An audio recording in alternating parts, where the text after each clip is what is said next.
با سلامی دیگر باره به همه عزیزانی که مرا در روبروی خودشون تماشا دارم و ساعت با وقت برگر رسیده هست و من برای شما در چند دقیقه دیگر سرخط خبرهای روز را خواهم گفت. ارزیابی وضع حقوق انسان تاجیکستان در کمیته حقوق بشری سازمان ملل متحد پایان یافت. اگر شما بینندگان عزیز دو روز اخیر برنامه خبری را تماشا کرده باشید، ما درباره نکات اساسی در این جلسه مورد بررسی قرار گرفته معلومات داده بودیم.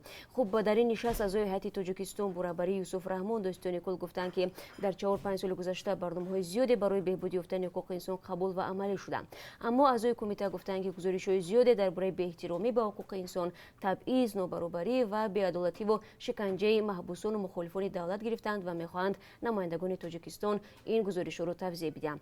در برنامه امروز البته این جلسه رو خلاصه خواهیم کرد.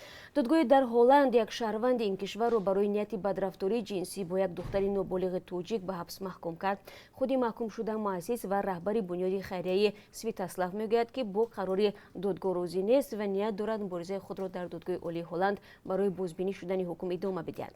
خودی دختر درباره این قضیه چی میگوید در برنامه خبری با تفصیل صحبت خواهیم کرد. اما قبل از این باید بگویم که هدف سازمان سویتاسلاو کمک به اطفال معیوب در تاجیکستان بود که به اطلاع مقامات تاجیک شمارهشان 26,000 نفر می باشد. فعالیت این بنیاد نخست در اینترنت کودکان معیوب نویسار و بعداً در شهر دوشنبه به راه مانده شد.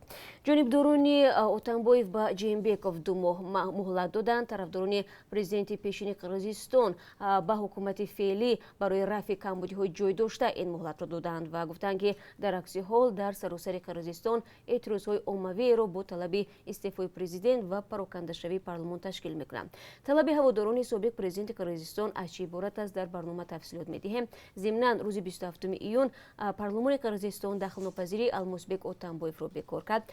چنین تصمیم به مقامات قدرتی اجازه می‌دهد که اتنبایف را به جوابگری جنایی جلب کنند. و بینندگان عزیز، امروز امریکا روز مستقلیتش را تجلیل میکند و قرار است که یک پرده نظامی هم برگزار شود و در این باره ما برای شما در برنامه خبری گزارشی هم تهیه کرده هستیم.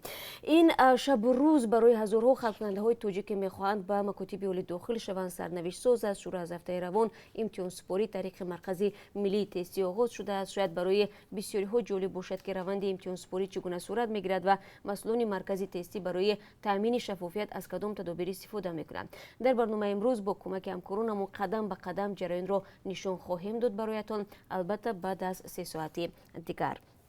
و در این اواخر مقامات تاجیک برای حفظ محیط زیست و خلاص شدن از ماشین‌های مولت استحصالشان کهنه بعضی تصمیم‌ها را روی دست گرفتند. از جمله باج گمرکی برای وارد کردن ماشین‌های کهنه بلند برده شد. آیا این اقدام چه نتیجه داد؟ در یک گزارش همراه با شما در برنامه خبری خواهیم دید. البته باز چند مطلب دیگر نیز هست که بعد از 3 ساعت دیگر تقدیم شما می شود. فراموش نکنید ساعت 1 با وقت پراگ، ساعت 4 با وقت تاجیکستان و ساعت 2 با وقت مسکو.